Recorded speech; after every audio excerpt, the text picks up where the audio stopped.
శ్రీ గురుభ్యో నమ. శ్రీ గణేశాయ నమ. శ్రీ సరస్వత్యే నమ.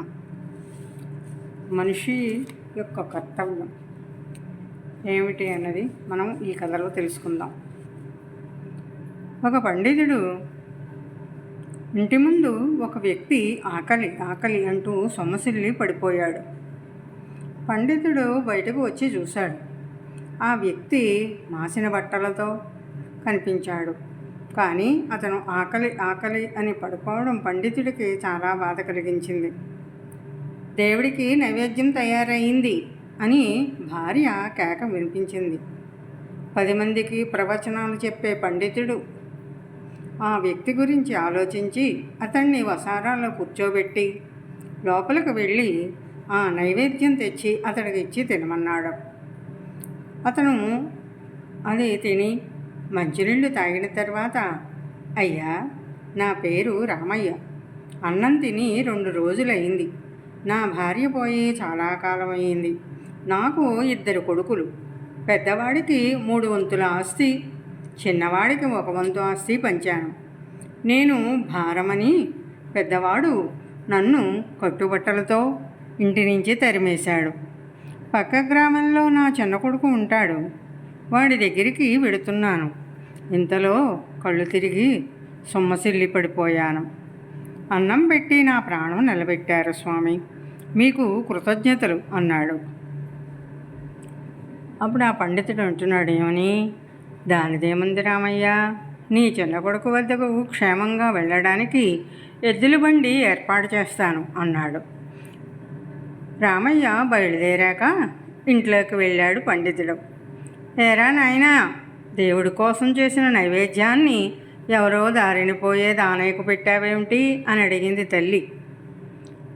అప్పుడు అతను సమాధానం చెబుతున్నాడు. పండితుడు తల్లితో ఈ విధంగా అన్నాడు, అమ్మా, దైవం మానుష రూపేణ అన్నారు కదా, ఆ దేవుడే ఆకలి ఆకలి అంటూ మన ఇంటికి వచ్చాడు అనుకుందాం అన్నాడు పండితుడు.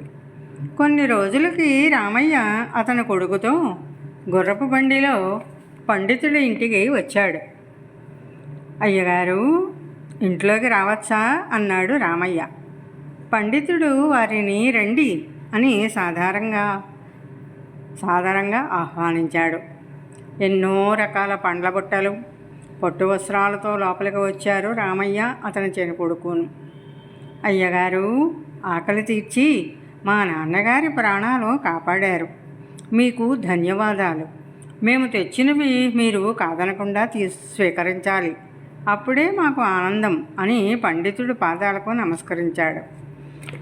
లేనాయన అని అతన్ని లేపి, నీ పేరేంటి, నువ్వేం చేస్తూ ఉంటావు అన్నాడు.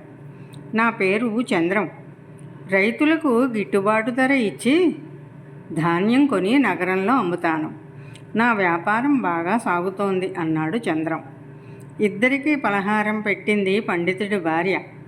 తిన్నాక వెళ్ళి వస్తాం అన్నారు రామయ్య చంద్రయ్యలు. వీలు కుదిరినప్పుడల్లా వస్తుండండి అన్నాడు పండితుడు. అలాగే అయ్యగారు అన్నారు తండ్రి కొడుకులు. మాసిన బట్టలతో అశుభ్రంతో